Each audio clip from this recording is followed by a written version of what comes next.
मिरान्दस्य ज्ञानञ्जनशलाकया चक्षुरुन्मिलितं येन तस्मै श्रीगुरुवे नमः।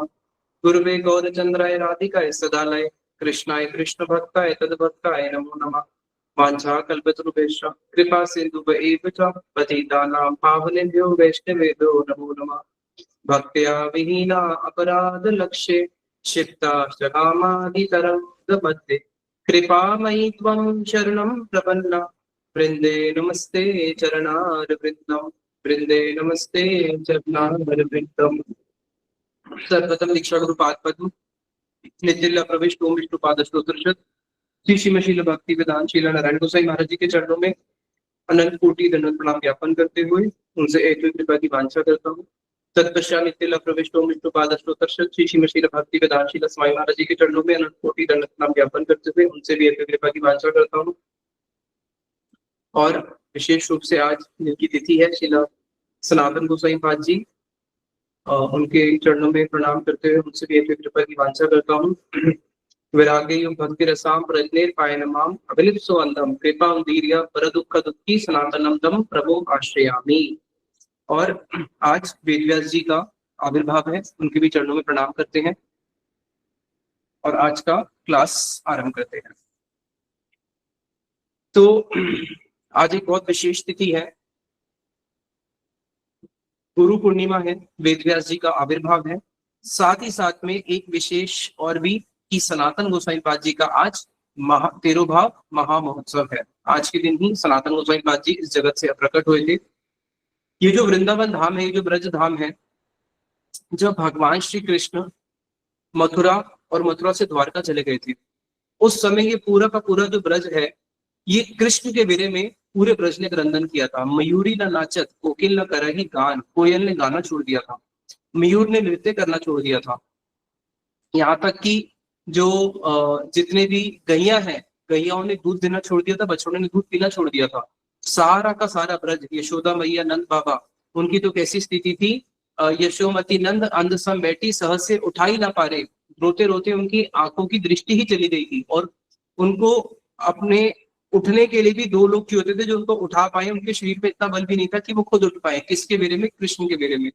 तो इसी ब्रज भूमि में ये विरह का, प्रेम का स्थान है। सनातन गोसाई पाद जी 6 गोस्वामी में से अन्यतम सनातन गोसाई पाद जी ने यहीं पर रहकर भजन किया। तो सनातन गोसाई पाद जी आज की तिथि के दिन ही सनातन गोसाई पाद जी इस वृंदावन धाम से अप्रकट हुए थे, इस गोवर्धन से। तो जब सनातन गोसाई पाद जी अप्रकट हुए थे तो पूरा का पूरा ब्रज, उस समय ब्रज में प्रायः सब गौड़िया वैष्णव ही रहते थे, क्योंकि गौड़िया भक्तों ने ही ये पूरा का पूरा ब्रज बसाया है। उसके बाद ही जितनी भी अन्य संप्रदाय हैं ब्रज में आई हैं, चाहे वो हरिदास जी की संप्रदाय हो, चाहे वो हित हरिवंश वाले हो, ये सब बाद में आए हैं। स्टार्टिंग में इन 6 गोस्वामियों ने ही पूरा ब्रज बसाया था। उस समय पूरे के पूरे ब्रज के अंदर सब लोगों ने क्रंदन किया था, हा रूप हा सनातन, हा रूप हा सनातन, हा रूप हा सनातन। तो सनातन गोसाई पाद जी के वीरे के अंदर ये पूरा का पूरा ब्रज जो है डूब गया था। यहाँ तक कि जब सनातन गोसाई पाद जी, रूप गोस्वामी जी जब ग्रंथों को बैठ के लिखते थे जिसमें राधा कृष्ण की मिलन की लीलाएं होती थी, तो जो पेड़ है, पेड़ में अपने आप ही जो फल है, अपने आप ही फल आने लग जाते थे। उसके अंदर मंजरियां खिल जाती थी, फल खिल जाते थे, टप टप करके मधु गिरता था, पेड़ पूरे हरे भरे हो जाते थे। यहाँ तक कि जैसे आम, आम तो गर्मी में आते, सर्दी में नहीं आता, लेकिन आम भी क्या होता था, आम भी खिल जाता था। तो वहां पे यही सनातन गोसाई पाद जी जब बैठ के वेरेमय ग्रंथों को लिखते थे, रूप गोस्वामी जी, रघुनाथ दास गोस्वामी, हमारे 6 गोस्वामी जब कोई वेरेमय ग्रंथों को लिखते थे, तो जो पेड़ है, पेड़ में पतझड़ हो जाते थे, सारे के सारे पत्ते झड़ जाते थे, पेड़ भी उस वेरे को अनुभव करता था। तो ऐसा इन लोगों ने यहाँ पे रह के भजन किया है।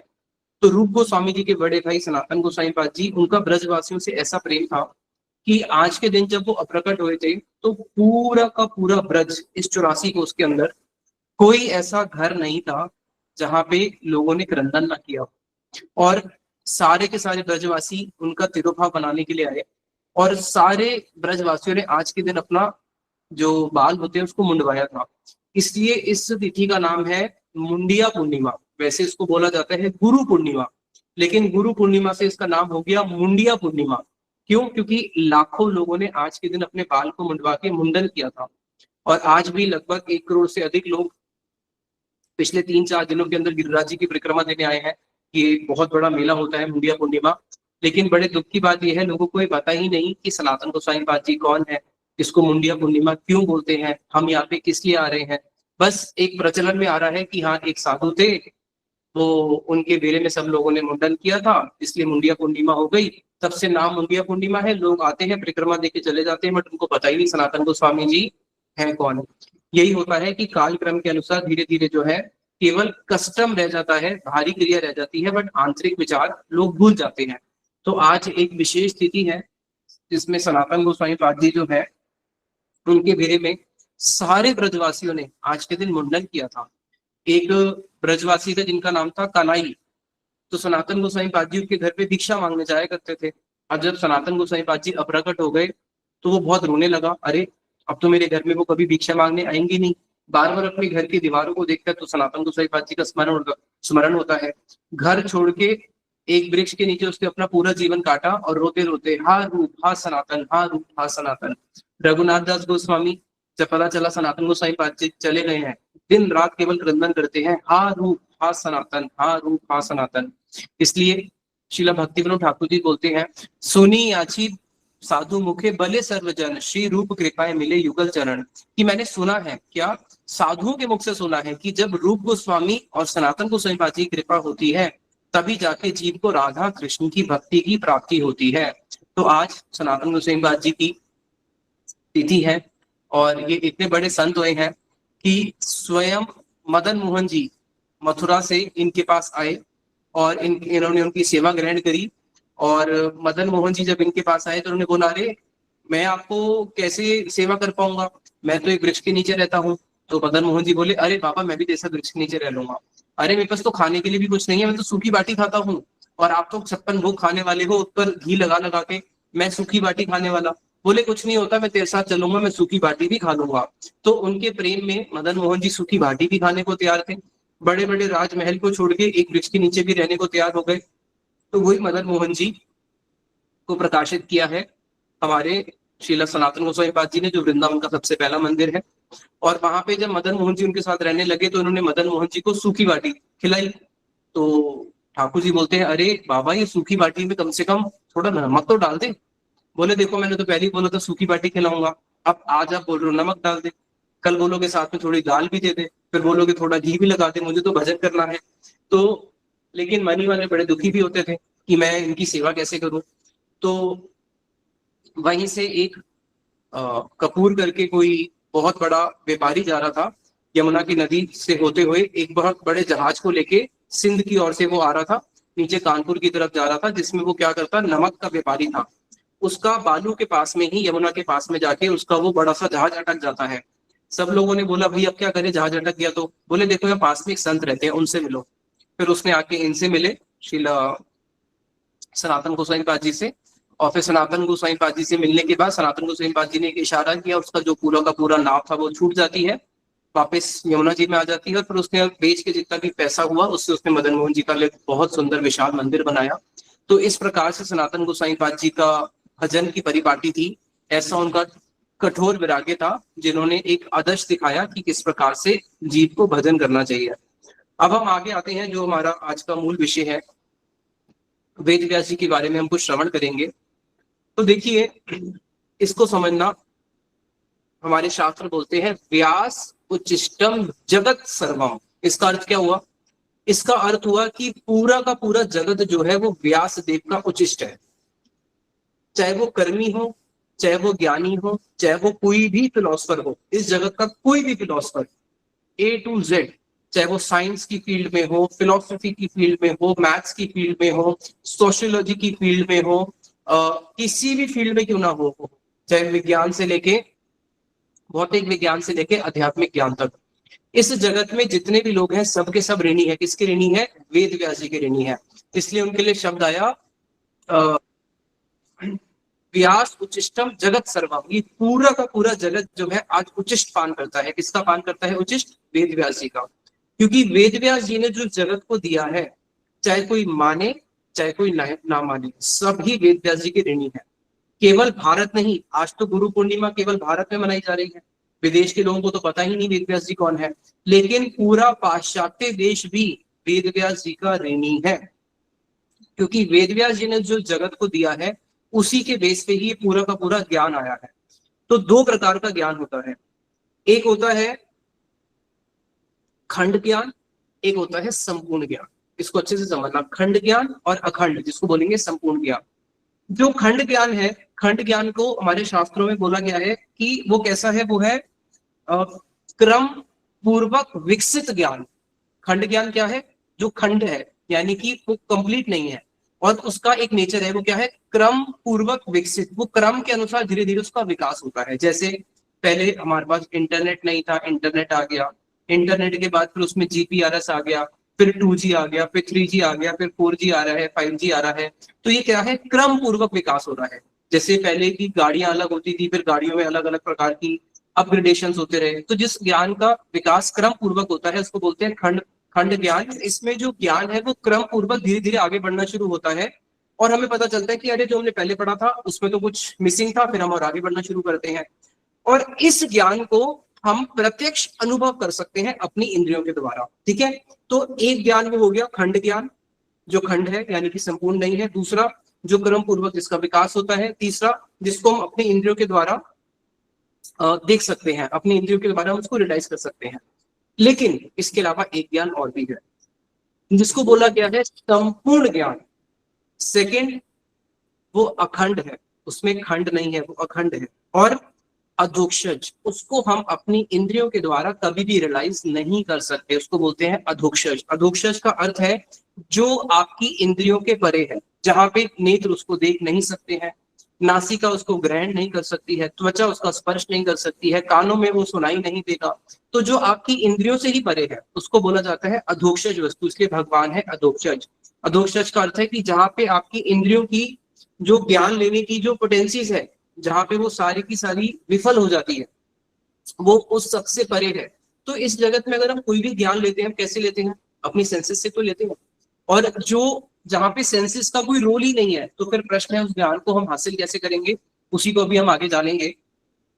दूसरा कि ये जो ज्ञान है, इसको मैंने कहा ना क्रम पूर्वक विकसित, ये धीरे धीरे विकास की ओर आगे बढ़ता है, तो इसको बोलते हैं असेंडिंग। और वो जो ज्ञान है वो असेंडिंग नहीं है, वो डिसेंडिंग है। असेंडिंग को बोलते हैं आरोपणता, और डिसेंडिंग को बोला गया अवरोपणता। आरोपणता क्या है, जिसमें हम अपनी क्रम के अनुसार धीरे धीरे धीरे, बच्चा फर्स्ट क्लास में जाता है, सेकंड में जाता है, फोर्थ में जाता है, फिफ्थ में जाता है, वो क्रम पूर्वक उस ज्ञान को असेंडिंग ऑर्डर से प्राप्त करने की चेष्टा कर रहा है। लेकिन ये जो है, जो कि संपूर्ण ज्ञान है, जो भगवान के विषय का ज्ञान है, उसको बोला गया है कि वो ज्ञान कैसा है, वो है अखंड ज्ञान।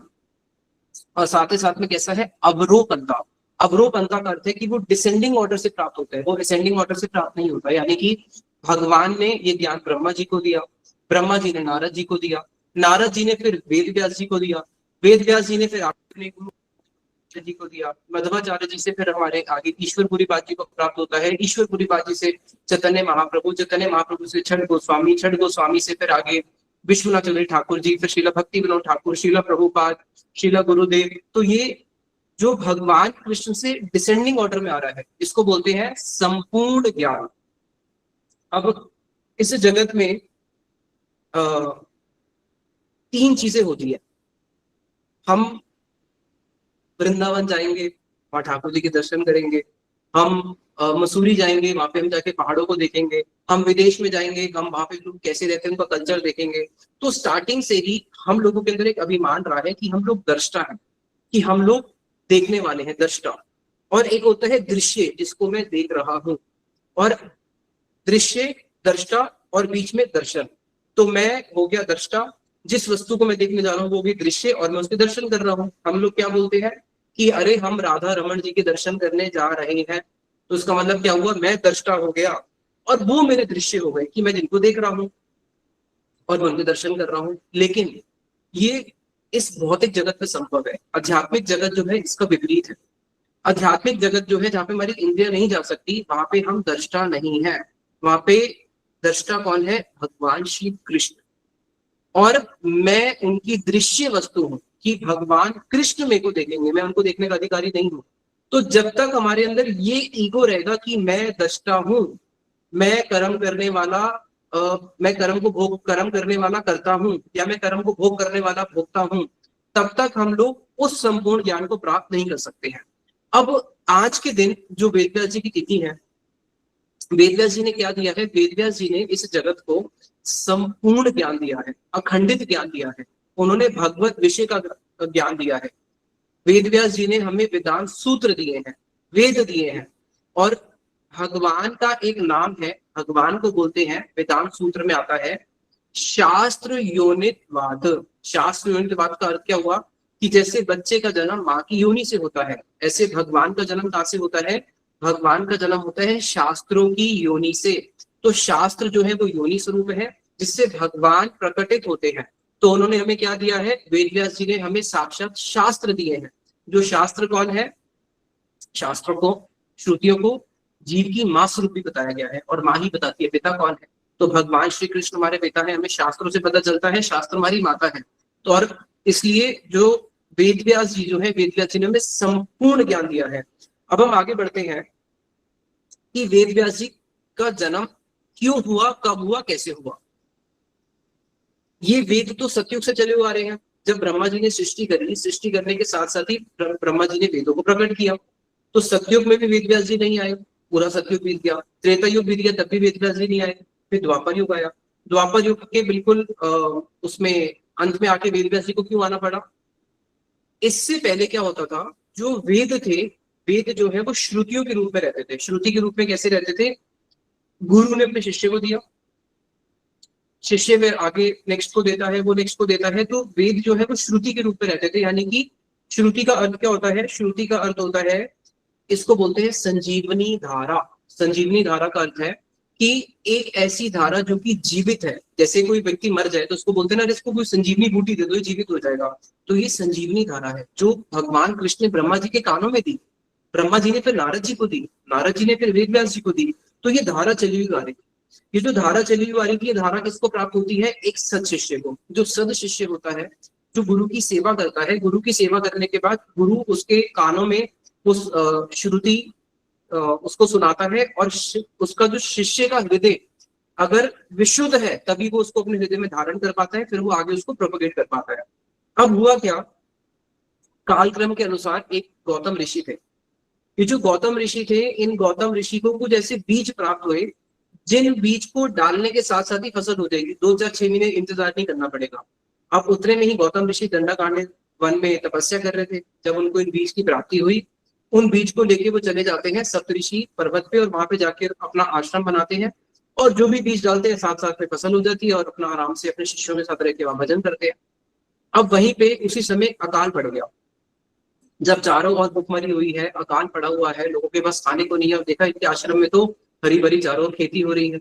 तो वहां पे कुछ साधु लोग जा रहे थे, उन साधु लोग इनके घर पे एक रात्रि के समय रुके, देखा रे इनके यहाँ तो बढ़िया पकवान खाने को मिल रहा है। इतने दिन हो गए हम तो आधा पेट भी भर नहीं पा रहे थे, और यहाँ पे तो हमने ओवर ओवर जितना कैपेसिटी उससे ज्यादा भोजन कर लिया। तो चलो कुछ दिन ही पे रुक जाते जब तक अकाल पड़ा हुआ है। तो जब तक अकाल पड़ा हुआ था तब तक ही गौतम ऋषि के ही आश्रम में रह गए, और वहीं पे ही कथा कीर्तन करने लगे। अब जब अकाल दूर हो गया तो ऋषियों ने बोला, ठीक है गौतम जी, आपने हमारी बहुत सेवा करी, अब हम जा रहे हैं। गौतम ऋषि जी बोले, अरे आपके साथ तो हमारा इतना अच्छा संबंध हो गया, इतने अच्छे से आप लोग कथा हम करते थे, आप सुनते थे, हम लोग साथ में कीर्तन होता था, आपस में नृत्य करते थे, इतना आनंद आता था। आप लोग चले जाओगे तो मुझे बड़ा दुख होगा। चलो आपको जाना है तो चले जाओ, लेकिन 2 4 दिन और रुक जाओ। ठीक है, 2 4 दिन और रुक जाते हैं। फिर 2 4 दिन बाद बोले, ठीक है गौतम जी अब हम जा रहे हैं। अरे आप 2 4 दिन और रुक जाओ, आप बहुत बड़ा उत्सव करने वाले हैं, 2 4 दिन और रुक जाओ। करते करते ऐसे जब भी वो बोले तो गौतम ऋषि जी उनसे अनुरोध करें कि कृपा करके 2 दिन 3 दिन और रुक जाओ, क्योंकि भक्तों का संग तो सबको अच्छा लगता है। अब उन्होंने, ऋषियों ने देखा, रहे भाई ये तो हमें जाने नहीं दे रहे, अब हम एक काम करते हैं, एक कुछ ऐसा विकल्प निकालते हैं जिससे हम यहाँ से निकल पाए और इनको भी बुरा न लगे। तो उन्होंने क्या किया, एक नकली गाय बनाई अपने मंत्रों के द्वारा से, कुछ मंत्र फूक के एक नकली गाय बनाई, और वो जो गाय है वो नकली, लेकिन बिल्कुल असली गाय रही है। अब गौतम ऋषि जी जब अपने आश्रम प्रवेश कर रहे थे, देखा अरे इतनी सुंदर गाय, बड़े बड़े उसके सिंग हैं, और बड़े बड़े उसके थन हैं, उसमें पूरा दूध बह रहा है। उस गाय को देख के, जैसे हम गाय को देखते तो मन में आता है ना, चलो भाई गाय को कुछ खिला देते हैं। तो ऐसे ही उन्होंने क्या किया, कुछ लिया हाथ में, तिनका विनका लिया और गाय को खिलाने लगे। अब जैसी गाय को उन्होंने कुछ भोजन खिलाया, गाय तो वहीं पे ही मर जाती है। सारे के सारे ऋषि वापस आ गए, अरे इस आश्रम में तो गौ हत्या हो गई, जिस आश्रम में गौ हत्या होगी उस आश्रम में हम नहीं रुकेंगे, चलो अभी हम यहाँ से कमंडल लेते हैं और चलते हैं यहाँ से। तो उसके साथ जैसे ही ऋषि वहां से पलायन करने लगे, गौतम ऋषि बोले अरे मेरे से तो अपराध हो गया, मैंने तो गौ हत्या कर दी, मेरे को कम से कम इसका प्रायश्चित तो बताते जाओ। बोले देखो भैया इसका प्रायश्चित तो एक है, गंगा जल लेके आओ, गंगा जल इस गाय के ऊपर छिड़को, तब जाके तुम्हारा प्रायश्चित होगा और ये गाय भी पुनः जीवित हो जाएगी। अब गंगा जल तो धरती पे था ही नहीं, गंगा जल तो कहाँ पे था, स्वर्गलोक में था। अब स्वर्गलोक से गंगा कैसे लेके आए?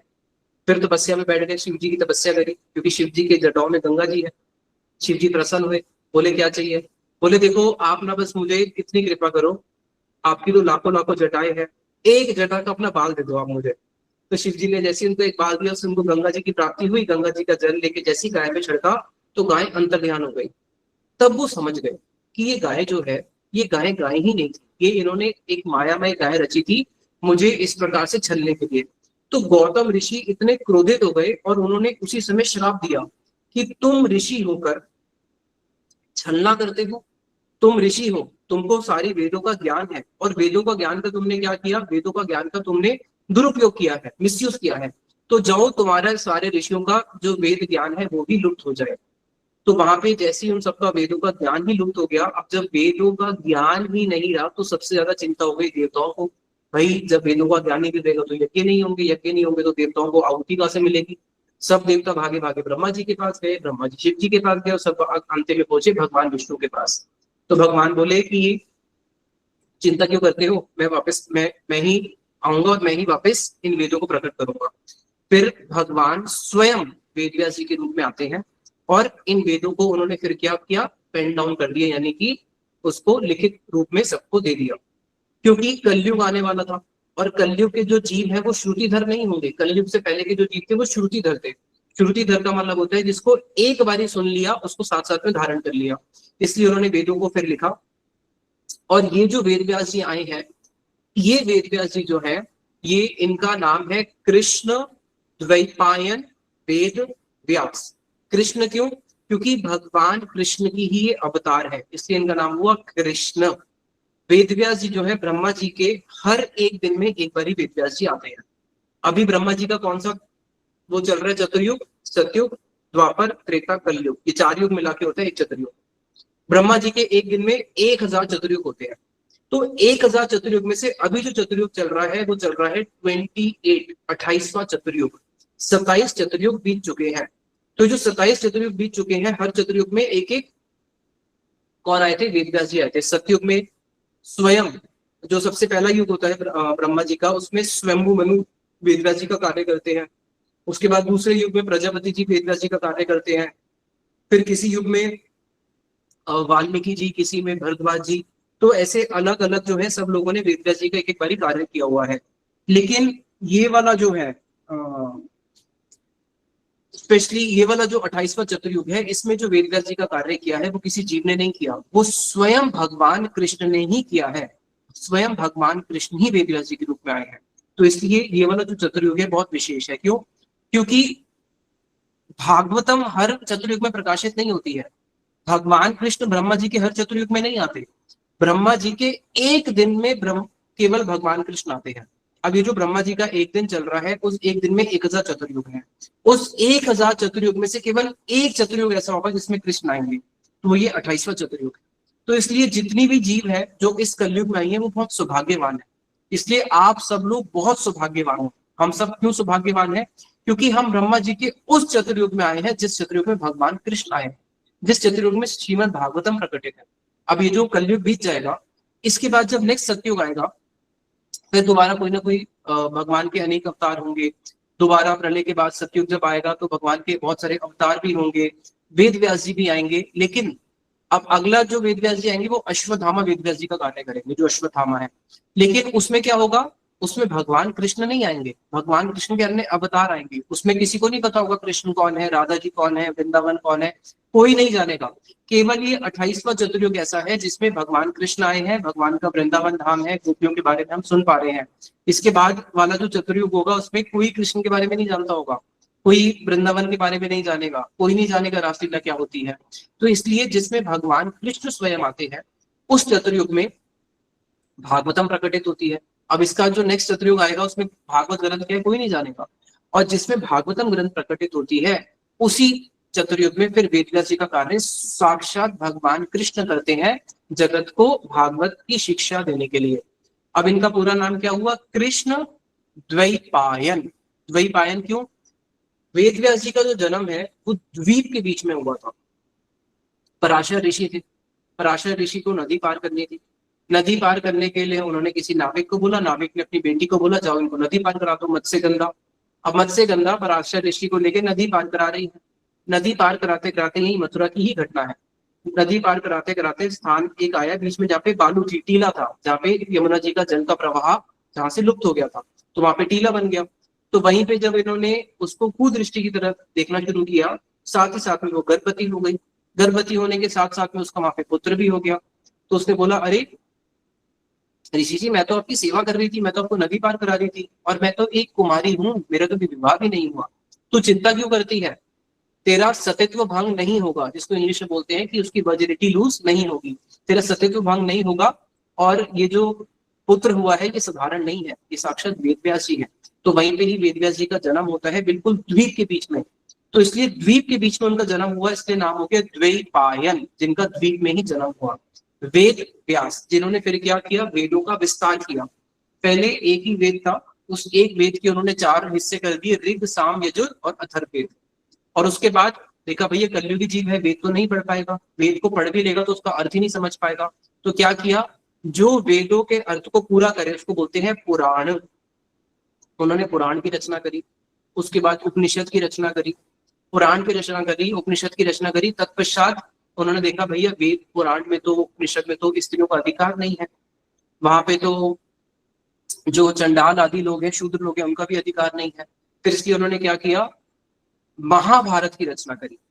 अभी प्रश्न होता है कि वेदों में शूद्र को अधिकार क्यों नहीं दिया? शूद्र का अर्थ ये नहीं जो शूद्र का पुत्र है, शूद्र का अर्थ है जिसके शूद्र जैसे कार्य है। उसके लिए एक हम वीडियो भी भेज देंगे कि ब्राह्मण का पुत्र ब्राह्मण नहीं होता है, जिसके अंदर ब्राह्मण के गुण है वही ब्राह्मण होता है। तो जो शूद्र मेंटेलिटी वाले लोग हैं उनको वेदों में अधिकार नहीं दिया, उसके पीछे कारण है। क्योंकि अगर वो वेद को पढ़ेंगे तो वेद को पढ़ने के बाद वो उसका गलत अर्थ ही निकालेंगे, और ऐसा देखा भी गया है। जब शूद्रों ने वेद को पढ़ना शुरू किया तो उन्होंने वेदों का क्या अर्थ निकाला? भाई वेदों का तो अर्थ है पशुओं को लेके आओ, उसकी बलि दो और उसका यज्ञ करो। तो चारों ओर क्या होने लगा? पशु यज्ञ होने लगा। चारों ओर पूरा का पूरा जो धरती है ये पशु यज्ञ से पूरी की पूरी धरती जो है लहू लुहान हो गई, पूरी लथपथ हो गई। किससे? पशु के खून से। जिस भी ऋषि के पास जाओ, जिस भी पंडित के पास जाओ, पशु यज्ञ पशु यज्ञ। इतने पशु यज्ञ हुए, इतने पशु यज्ञ कि भगवान का जो हृदय है वो करुणा से विगलित हो गया पशु के प्रति। फिर भगवान को बुद्ध रूप में आना पड़ा। निंदसी यज्ञ विदे अश्रुति जातम सदा हृदय दर्शित पशु घातम केशव धृता बुद्ध शरीरा जय जगदीश हरे जय जगदीश हरे। भगवान को स्वयं बुद्ध के रूप में आना पड़ा, और बुद्ध के रूप में आकर उन्होंने बोला निंदसी यज्ञ विदे। उन्होंने यज्ञों की निंदा करी, वेदों की निंदा करी। बुद्ध कौन है? स्वयं कृष्ण के ही अवतार है। और बोले नहीं, कोई पशु यज्ञ नहीं करना, कोई शास्त्र नहीं पढ़ना, तुम शास्त्र पढ़ने के अधिकारी ही नहीं हो। इससे उन्होंने उनको वेद पढ़ने के लिए निषेध कर दिया। तो बुद्ध अवतार हुआ जिसमें उन्होंने सब कुछ जीरो दिखाया। उसके बाद फिर शंकराचार्य जी आए। शंकराचार्य जी आए, देखे कि भाई अगर लोग वेद को ही नहीं जानेंगे तो भगवान तक कहाँ तक पहुंचेंगे। तो पहले बुद्ध अवतार करके उन्होंने अहिंसा का प्रचार किया। देखा चलो कम से कम अब इनके अंदर हिंसा की प्रवृत्ति दूर गई, अहिंसा तक तो पहुंचे। अब तब जाके देखा भाई कम से कम ये मानव तो पहुंचे, तब जाके ये वेद पढ़ सकते हैं, पशु तो वेद भी नहीं पढ़ सकता। तो इंसान की जो चेतना पशु से भी गिर गई थी जब वो चारों ओर पशु यज्ञ कर रहे थे। तो शंकराचार्य जी आते हैं, शंकराचार्य जी ने आके वापस वेदों को स्थापित किया। चारों ओर वेदों का फिर प्रचलन होने लगा। इसलिए पूरा जगत किनका ऋणी है? शंकराचार्य जी का भी ऋणी है। फिर आके हमारे जो वैष्णवाचार्य हैं उन्होंने आके प्रचार किया। तो इसलिए वेद व्यास जी ने फिर महाभारत की रचना करी कि महाभारत जो है उसमें स्त्रियों को अधिकार दिया, शूद्रों को भी अधिकार दिया। महाभारत का हिस्सा भगवत गीता भी है। तत्पश्चात वेद व्यास जी जो है अभी भी उनका मन जो है वो शांत नहीं हो रहा है, अभी भी उनका चित्त जो है अशांत है। तो उन्होंने अपने गुरु को स्मरण किया, नारद जी को। जब नारद जी को स्मरण किया तो नारद जी बोले अरे आपका चित्त शांत कैसे हो सकता है?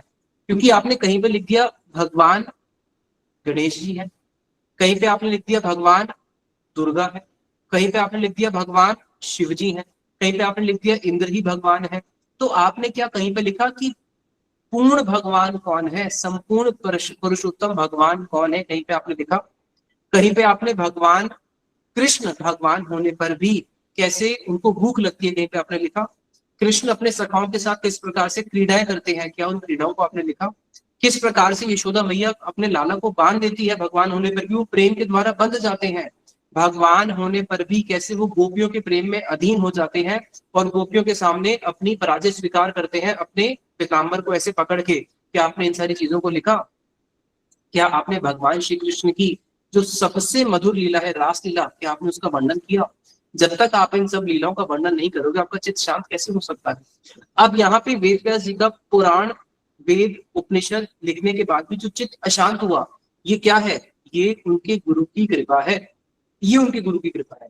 कैसे, किसी व्यक्ति को संसार में सब कुछ मिला हुआ है और वो संसार में बड़ा आनंदित है, वो कभी भगवान का स्मरण करेगा। अगर संसार की सारी वस्तु मिलने पर भी चित्त अशांत है, लग रहा है कि नहीं कुछ और चाहिए कुछ और चाहिए, तब वो कहाँ पे मुड़ता है, भगवान की ओर जाता है। तो वो भी भगवान की कृपा है। तो वहां पे नारद जी से जब उन्होंने ये सारे मंत्रों को प्राप्त किया, फिर उन्होंने क्या करा, यजेत पुरुषम पूर्णम, तब उन्होंने मायम चतक आश्रयम, तब उन्होंने समाधि की दशा में जाके यजेत पुरुषम पूर्णम, उन्होंने भगवान के संपूर्ण दर्शन करे। अब भगवान के कृष्ण के पूर्ण दर्शन कैसे होते हैं, राधा पूर्ण शक्ति कृष्ण शक्तिमान, दो ही वस्तु भेद नहीं शास्त्र प्रमाण। राधा जी जो है कृष्ण की पूर्ण शक्ति है, कृष्ण शक्तिमान है। तो जब उन्होंने राधा जी के साथ कृष्ण के संपूर्ण दर्शन करे तभी ही पूर्ण दर्शन होते हैं, बिना राधा जी के कृष्ण के संपूर्ण दर्शन होते भी नहीं है। तब जाके उन्होंने फिर श्रीमद् भागवतम ग्रंथ की रचना करी। अब भागवतम ग्रंथ लिखने के बाद क्या उनका मन शांत हो गया, नहीं हुआ। भागवतम लिखने के बाद भी मन शांत नहीं हुआ। अब मन और चंचल हो गया। क्या, अरे मैंने भागवतम तो लिख दिया, लेकिन इस भागवत को सुनने का अधिकारी कौन है। एक कविता को लिखने वाला कवि, कविता की रचना करने वाला कवि, कवि को सबसे ज्यादा आनंद कब आता है, उसकी कविता 1 करोड़ 2 करोड़ 10 करोड़ की बिक जाए तब कवि कवि को आनंद आएगा, नहीं। कवि को कभी धन से आनंद नहीं आएगा।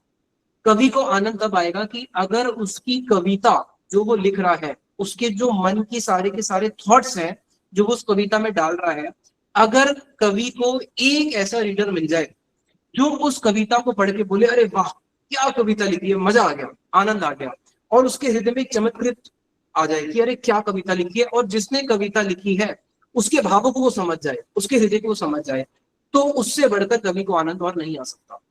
अब वेद व्यास जी ने इतना बड़ा ग्रंथ लिख दिया भागवतम, किसने लिखा था, कि कोई पढ़ेगा। अब उनको कोई भागवतम पढ़ने वाला ही नहीं मिल रहा है।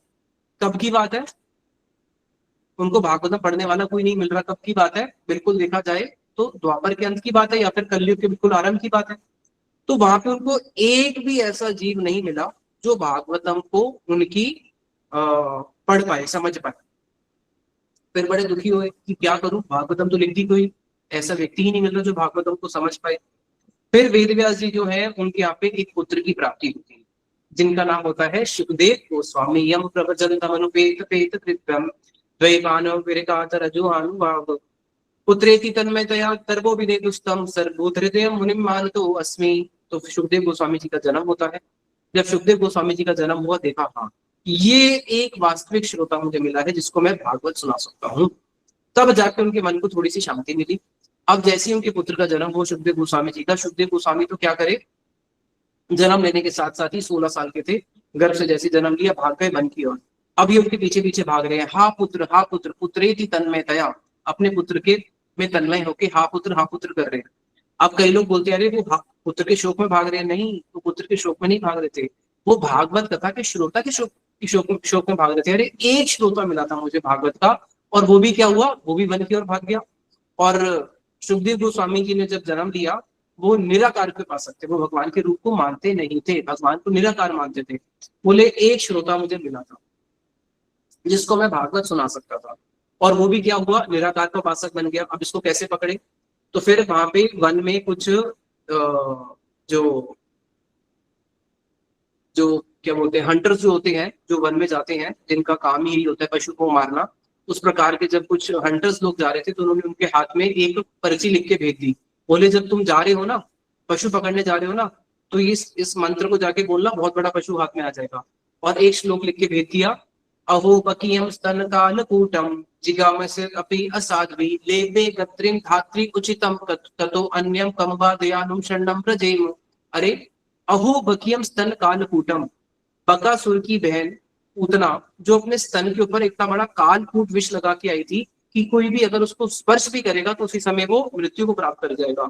और अपने स्तन पे कालकूट विष लगा के जो कृष्ण को मारने के लिए आई थी, कृष्ण कितने दयालु है, साथ ही साथ में क्या किया, उसको इतनी ऊंची गति प्राप्त करा दी। जैसे ही श्लोक को उन्होंने सुना सुखदेव गोस्वामी जी ने, अरे भगवान इतने करुणामय है कि अगर कोई उनको मारने आ रहा है उसको भी अपनी माता की गति दे देते हैं। अरे इतना करुणामय कौन हो सकता है। ततो अन्यम कंबा दयालु शरणम ब्रजेम, बताओ इनसे बड़ा दयालु कौन है जिसकी मैं शरण में जा सकता हूँ।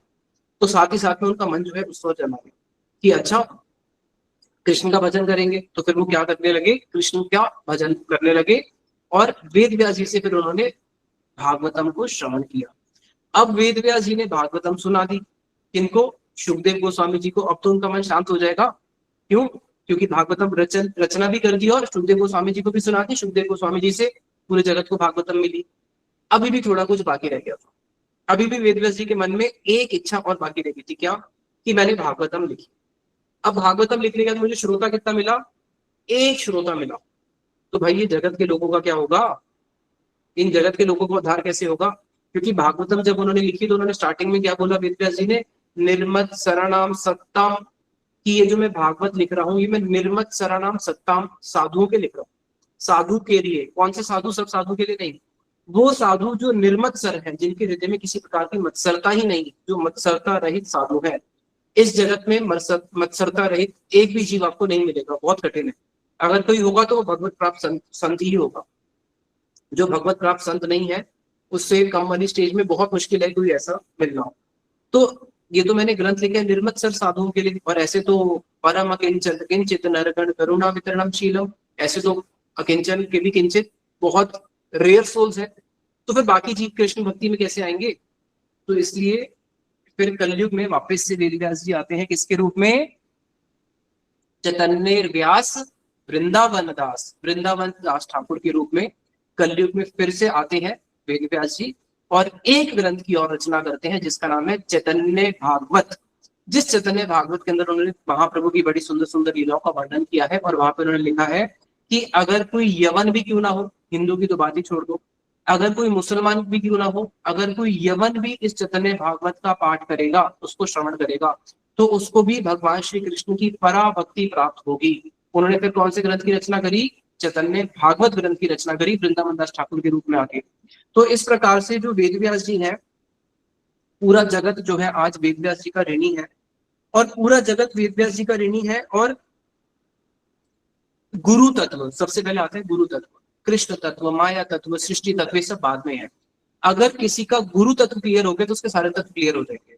तो आज हम थोड़ा सा, क्योंकि समय भी हो चुका है क्लास का, तो कल हम श्रवण करेंगे कि गुरु तत्व क्या है, किस प्रकार से भगवान कृष्ण ने सेवा करी अपने संदीपनी मुनि आश्रम में। जब भगवान श्री कृष्ण से सुदामा मिलने आए, कितने वर्षों के बाद सुदामा उनसे मिलने के लिए आए हैं द्वारका में। जब सुदामा जी उनसे मिलने के लिए आते हैं तो भगवान कृष्ण पहले तो सुदामा का बहुत आदर सत्कार करते हैं, क्योंकि समय कम है, विषय लंबा है, इसलिए उसमें हम ज्यादा नहीं जाएंगे। किस प्रकार से उन्होंने उनका आदर सत्कार करा आप लोगों ने सुना भी होगा, देखा भी होगा टीवी सीरियल में। उसके बाद वो सुदामा का हाथ अपने हाथ में रख के भगवान कृष्ण जो है, जैसे कोई दो दोस्त मिलते हैं आपस में, स्कूल के फ्रेंड, तो स्कूल की चर्चा करते हैं ना, अरे हम स्कूल में ये करा करते थे, वो करा करते थे, देखो वो टीचर याद है, ये याद है। तो उसी प्रकार से भगवान कृष्ण सुदामा का हाथ अपने हाथ में रख के पुरानी अपने गुरुकुल की उनके साथ यादें ताजा करने लगे और उनको बताने लगे, अरे तुम्हें याद है एक दिन तुम और हम जब वन में भिक्षा करने के लिए गए थे, हम जब लकड़ी लेके आ रहे थे तो रास्ते में बहुत बड़ा तूफान आया और बहुत मूसलाधार वर्षा होने लगी। तो तुम और मैं, हम दोनों लकड़ी को लेके उस वृक्ष के ऊपर ही पूरी रात बैठे रहे, और लकड़ी भी नीचे नहीं रखी, क्यों, लकड़ी गीली हो जाएगी, गीली हो जाएगी तो सुबह यज्ञ में काम कैसे आएगी, गीली लकड़ी से तो यज्ञ होगा नहीं। और अगले दिन सुबह प्रातः प्रातः तुम्हें और मुझे ढूंढते हुए हमारे गुरु संदीपनी मुनि वहीं उसी वन में पहुंचे थे, तुम्हें याद है, हाँ हाँ मुझे याद है। उसके बाद फिर वहां पे भगवान कृष्ण ने बड़ा ही सुंदर एक गुरु तत्व समझाया है सुदामा को, अपने गुरुदेव का सेवा को और अपने गुरुदेव के वात्सल्य को स्मरण करते हुए उसको हम कल श्रवण करेंगे कि किस प्रकार से गुरु की सेवा करी जाती है। आज का सेशन हम यहीं पे विश्राम देते हैं। वेद व्यास जी के चरणों में प्रणाम करते हुए, सनातन गोस्वामी पाद जी के चरणों में प्रणाम करते हुए, निताई गौर प्रेमानंदे हरि हरि बोल।